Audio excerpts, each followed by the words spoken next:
All right, welcome to the Sweet Talk. Today is Monday, September 30th, 2019, the last day of September. Oof, I can't believe it. I don't know where the month went. Anyway, I'm your host, Kim Matina. I am a Google certified trainer and a gold product expert in the Google for Education Jamboard and CS First Help forums and a technology teacher. Today, I have on the show Mr. Adam Juarez from Central California. He's an ed tech coach. Welcome to the show, Adam. I'm very happy to have you on. Thanks for having me. I've been looking forward to this for a while.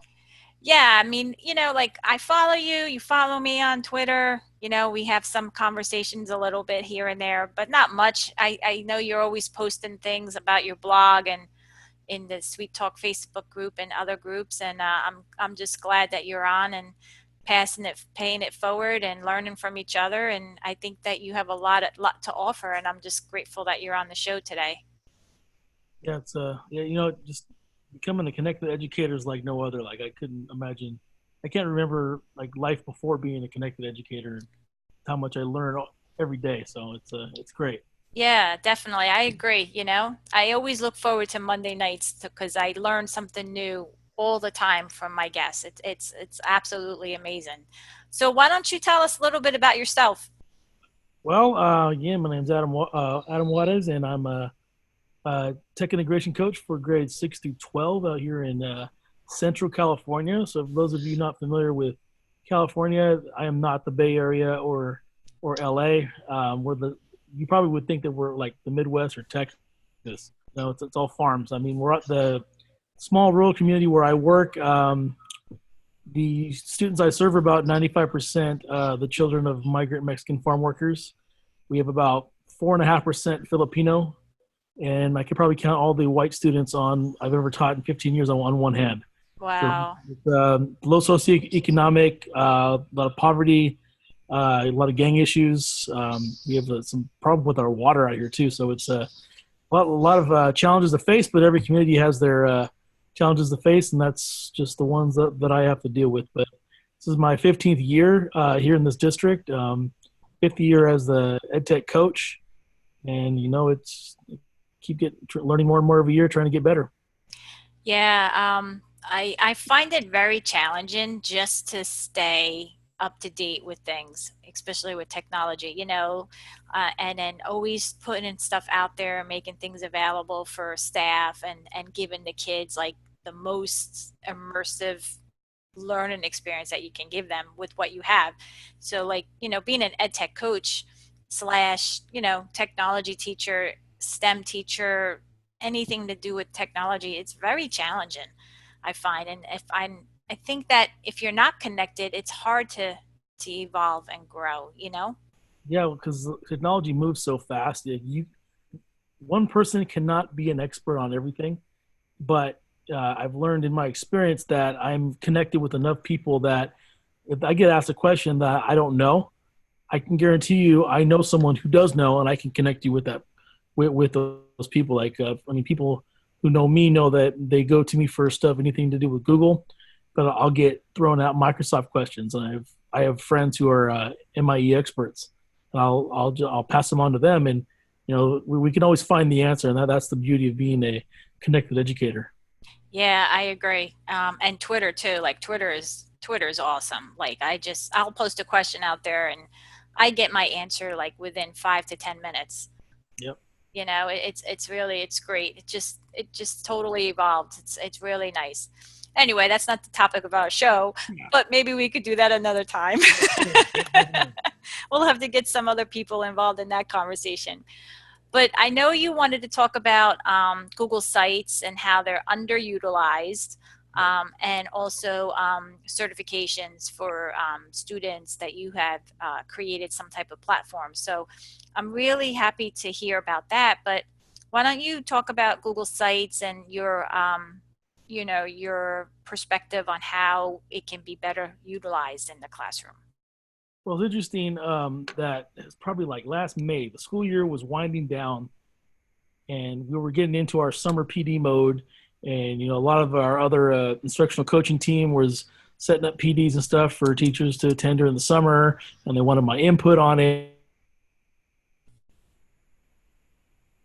that every time you share a document through Google, you get an email that someone shared this with you, and and then I hear this all the time. People saying, "Oh, I need access to that file or that folder in Drive." Well, I shared it with you. Well, it should be in your email, and just your inbox is blown up with all these links, and like usually you just delete it. You figure I'll go find it later. But people are saying, "Yeah, I got this shared with me, but I can't find it in my Drive." I mean, Drive's great, but it really it's not the best way to curate resources. That's the place to house it. That's the place to share it from. But curating your resources that you're collaborating with people on, Drive is not very user friendly in that. Like because there's so many things going on, it's so easy to lose something. And Yeah, there's and I don't, like you said, it wasn't designed that way. yeah, I mean I have folders within folders within folders. It's crazy. I'm kind of pretty anal when it comes to having folders and folders and stuff. And that's just how my mind works. But Yeah. even that, having to go find that folder is having to go search for it. I mean, there has to be an easier way. So, I mean, when the new Google Sites came out, I was all over that. I mean, it was very, very user friendly, very intuitive. Not a lot of features yet, but for the most part, I see the value in how it's an easy way to curate resources, within an organization, within a department, within an administrative team, a coaching team. And so what I started doing with any team that I was leading, I'm like, okay, I'm going to share all this with you, but don't go looking for your Drive. I'm going to curate that on a site. So all you need is a link to the site. It's automatically going to get updated for you as I put things on there. And all you got to do is here's the resource. You click on it and you have it. You don't need to be searching through your Drive, because I found that to be a huge pain point amongst teachers, searching through their emails, searching through the Drive. And if we curate it on sites, it just makes your life so much easier. And I mean, in the beginning of the school year in August, I mean, there's so many new trainings that people attend, and people are sharing out slide decks and all these other resources. And I said, you know what? I'm just going to start putting them on sites for each site, for each school site. And I shared it with their admin team, and they're just, oh my God, this is so much easier. I know with our middle school and our high school, we started creating like a teacher resource site that we link to on the official school website, but we also are going to, I mean, nobody really goes to that. So what we're doing, we created this site in Google that's curating all these resources that from bell schedules to SPED documents. So all these different things, and we're just going to create a half sheet. We're going to laminate a half sheet with a QR code and a Bitly on there, and every teacher's going to have that right in their in their classroom, so they can go right to it and they can find whatever they need, and it's going to save them So, a lot of time and aggravation. okay, so how do you set it up? So, like, how do you organize it? So if you're using it for, a curation tool, I would imagine you have to have like, multiple pages, and then how do you, like, so explain your workflow. So you have multiple pages, and then on a page you have links to the Drive folders or the Drive files. Like, what do you On the do? individual page, it's a mix. We don't have it's actually as we get going and more stuff gets curated, it's going to be more links to these individual files. But what we have is at this time right now, so we have a new PDF form that they need to print out for SPED. We have the actual PDF embedded right there on the site. So we'll have a page for SPED.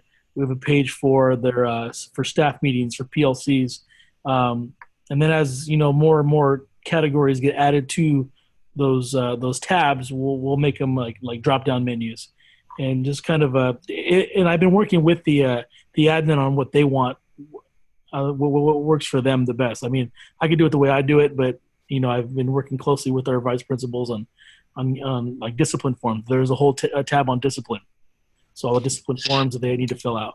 So those websites are intranet then. Yes.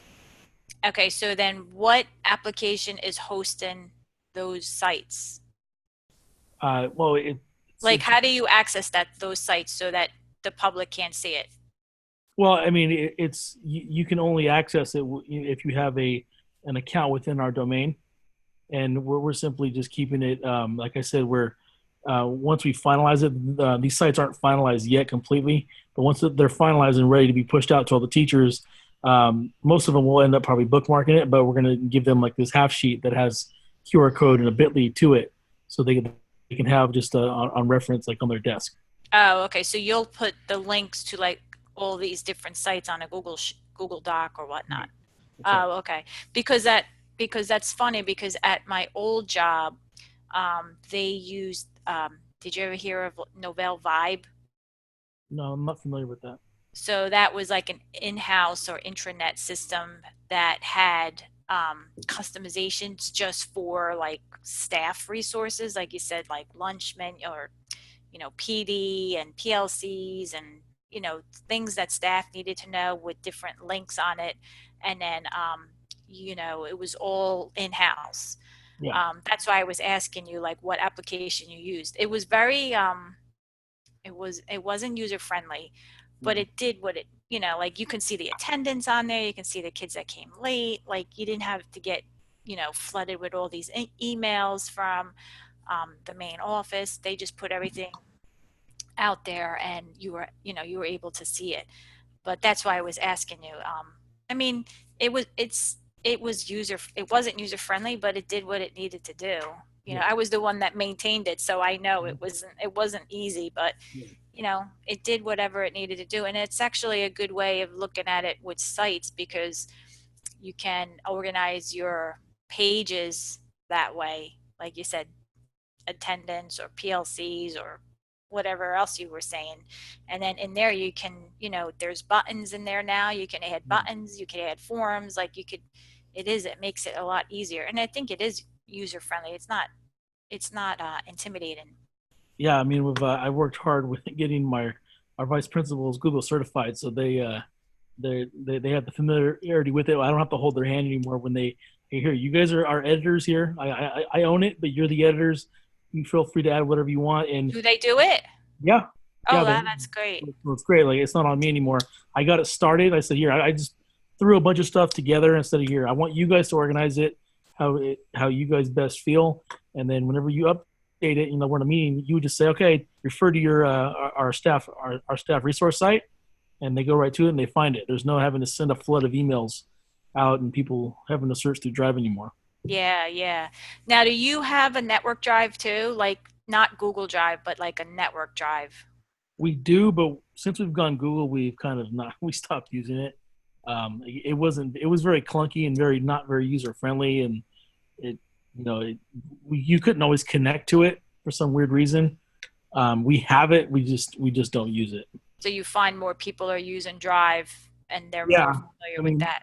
that was my initial mandate as a when I became tech coach was, okay, we're moving to Google. You're leading that crusade now, and now everything's Google.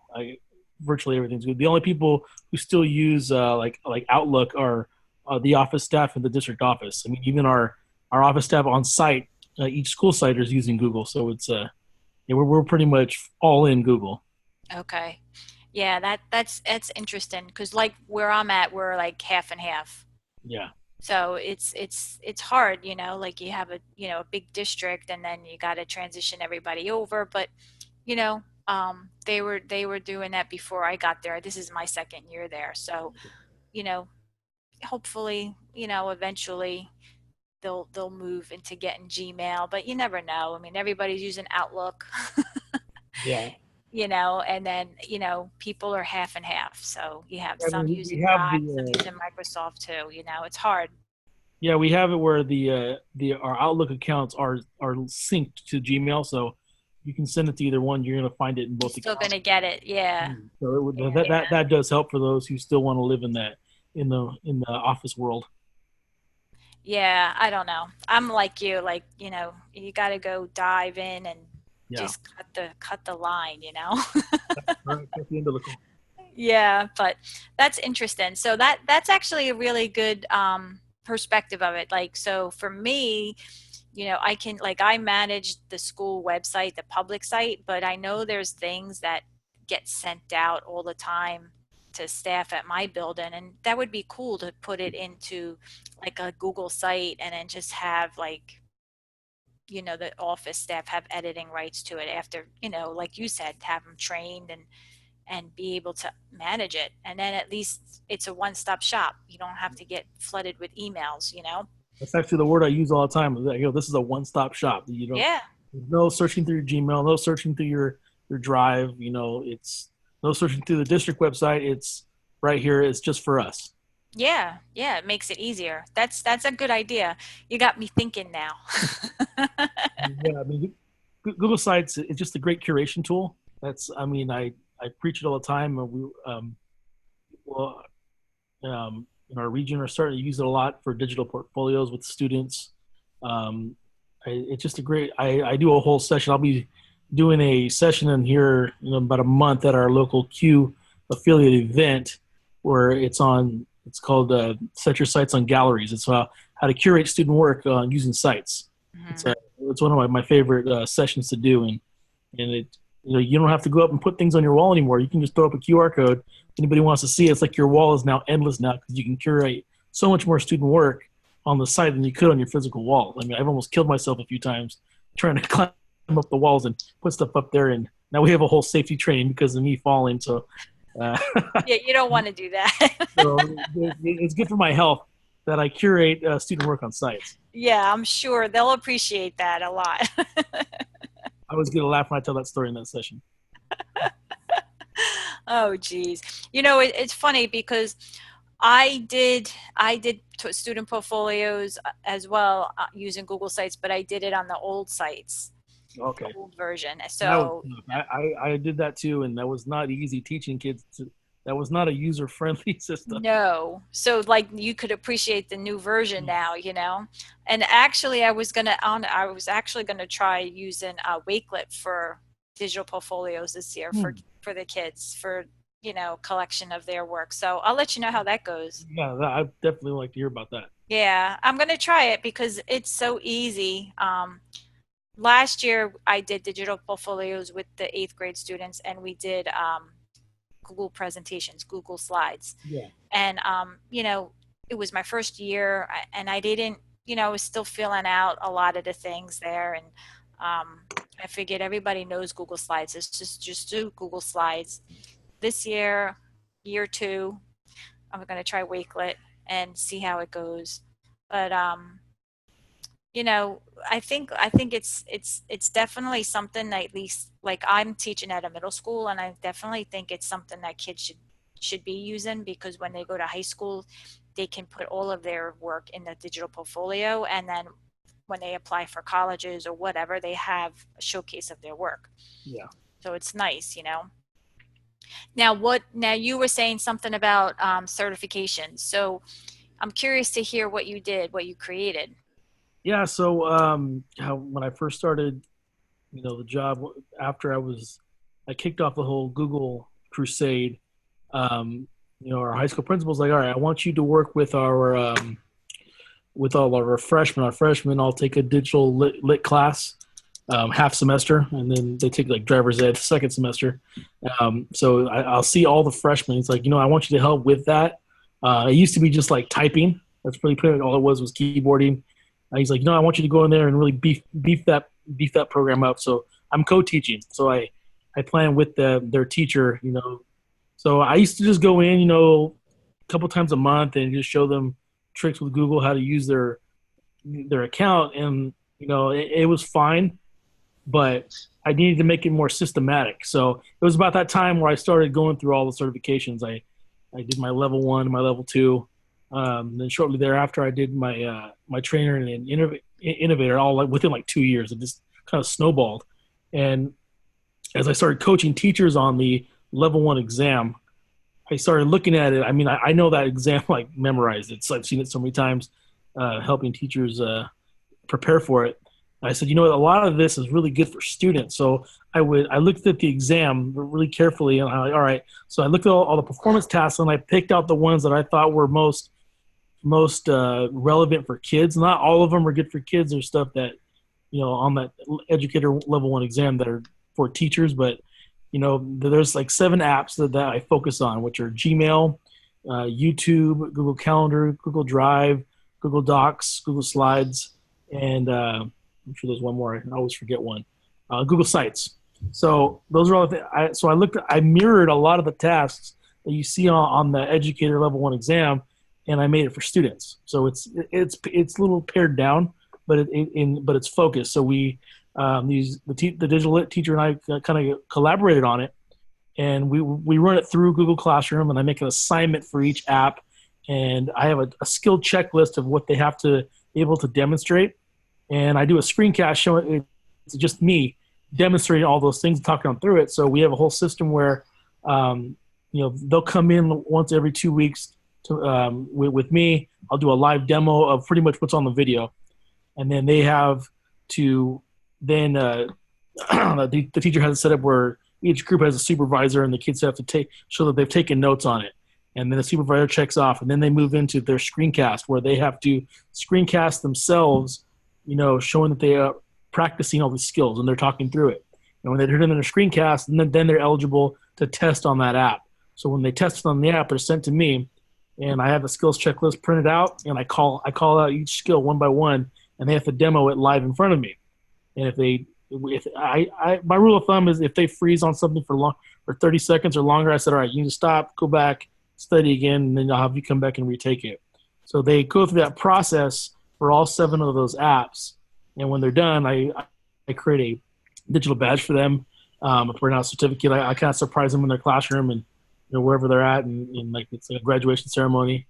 But I'm very mindful to say that this is not officially Google. This is me. This is our district's in-district certification, but it's pretty rigorous. I mean, we probably get only 40% actually make it all the way through because it does require some work. But a lot of kids are really jumping into it and enjoying it. And a lot of people have reached out to me asking, "Hey, well, what are you doing there?"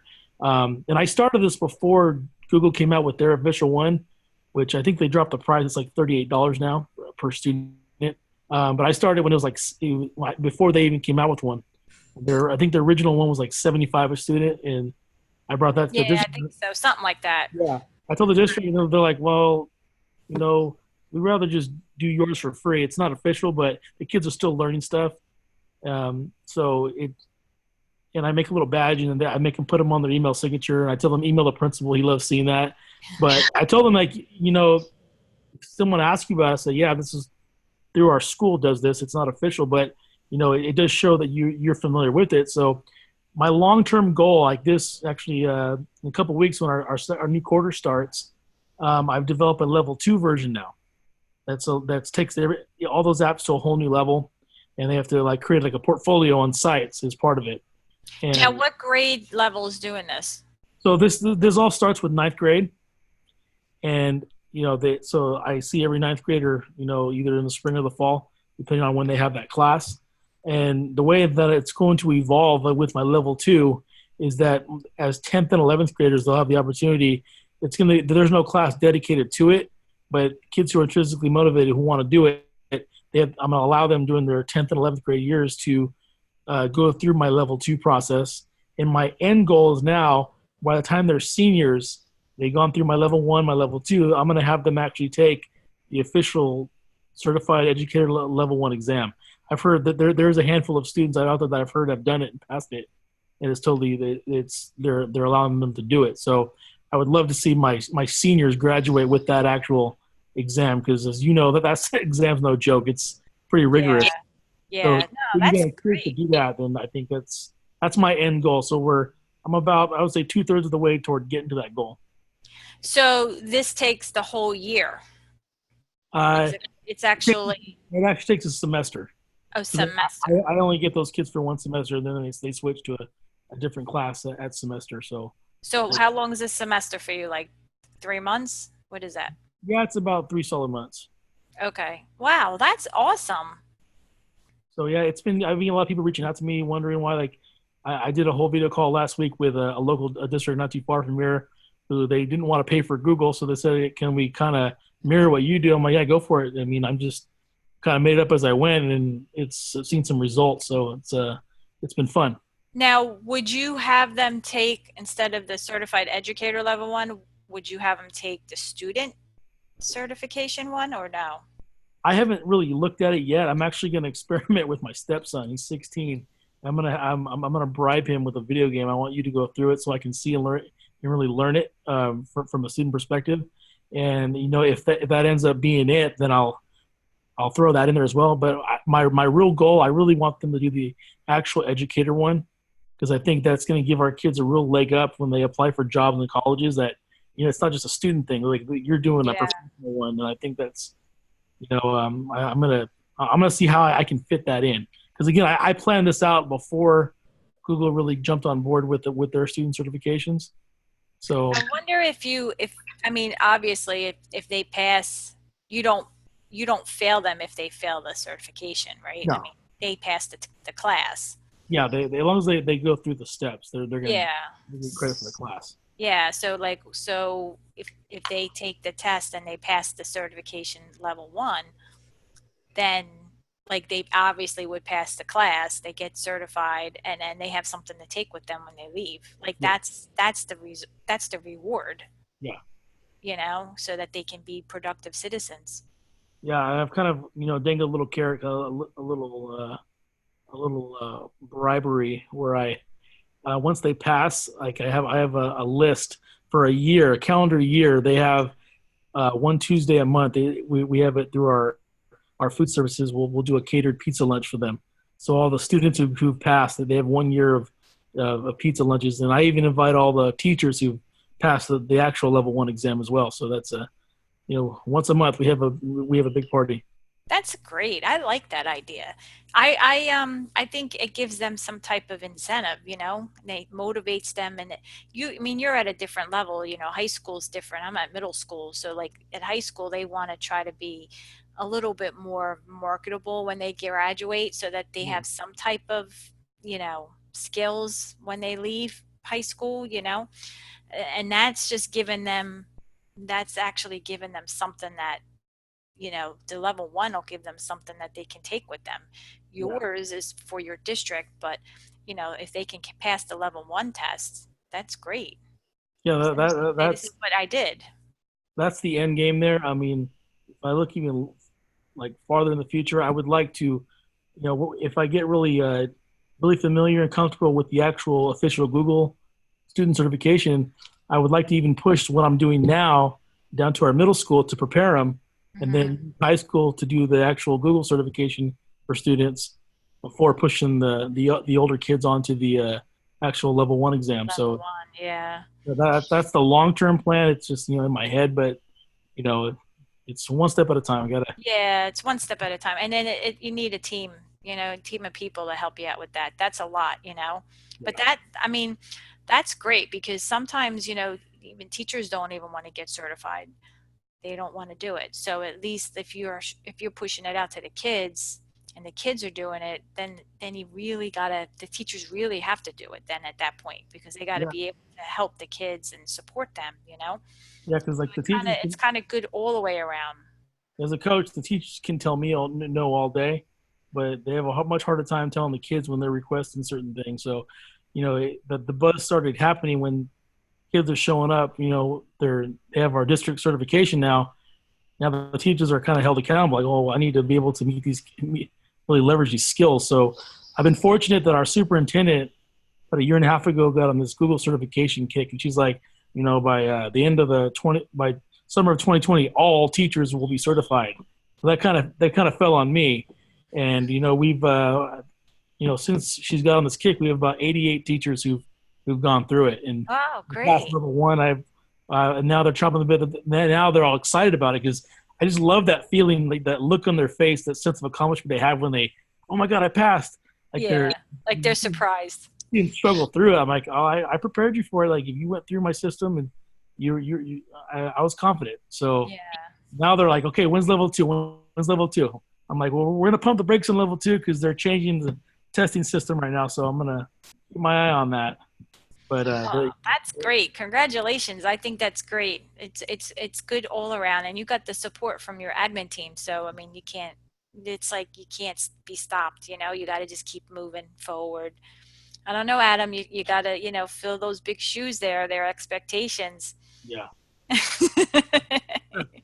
You might have to have the kids do some type of innovator project, you know, Yeah, that's I or actually maybe train the trainers, the yeah we students train the teachers or something, you know, pay it yeah forward for them.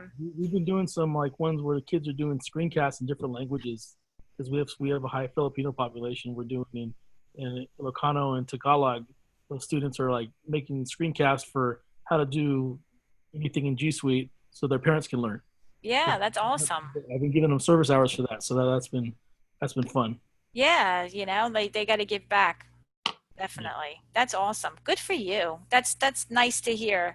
That really made me feel good. I'm glad that you shared that on the show because, you know, you don't, I mean, we all are busy in our own little zone, you know, and we're doing our own thing and we're all making a difference. But like to actually see that you created something that wasn't there before and pushing it out and seeing it be successful and you seeing the kids pass and you seeing the teachers, you know, motivated to take level two and they're like that's rewarding in itself. That's priceless, you know. You should be proud of yourself because that's a big accomplishment. It doesn't, you know, like takes a team and you're, you know, you're doing a great job. So that's really nice. I'm happy for you.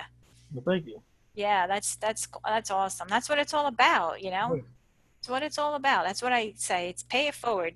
Share, learn, yeah. grow. I'm a serial sharer. I can't stop sharing. Yeah, it's all that's all good. That's what it's all about. Wow, good for you. That's awesome, Adam. All right. Well, if you want to, you know, connect with Adam, um, I'm gonna have him put all of his information in the Wakelet collection for the show tonight. But I'm gonna share my screen real quick. Let me know if you can see my screen.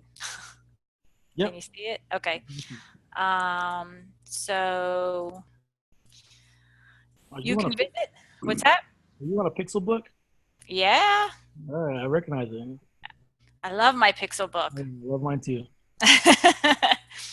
All right. So if you want to visit my website, you have to go to thesweettalk.com. That's the SUIT talk.com. And it is a Google site, Adam. I'm Nice. using the new Google sites. All right. And you can subscribe to my YouTube channel, join the Facebook group, follow me on Twitter, and subscribe to the newsletter. I'm also on Podbean, Spotify, Apple Podcasts, Google Play, and Google Podcasts. And this episode will be listed on the homepage as well as the podcast. If you'd like to be a guest on the show, in the guest inquiry section, click on the button to fill out the form. You can see the schedule there. You know, past episodes, you have to go to the episode and podcast page, and you can see all the podcasts and episodes and show notes here. It'll all be listed here on this page. So, with that said, I am going to stop sharing my screen. There we go.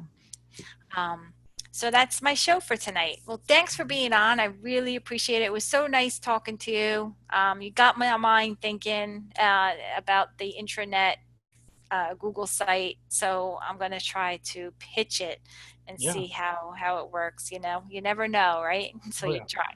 Of course. So, but anyway, thanks for being on. I know you just finished school, so go home and do what you got to do or whatnot. You know, go get some dinner or something. Yeah. Go pick up the kids. Go pick up the kids. Yeah. All right. Thanks, Adam. I'll talk to you All soon. right. Good. Sounds good. Bye. All right.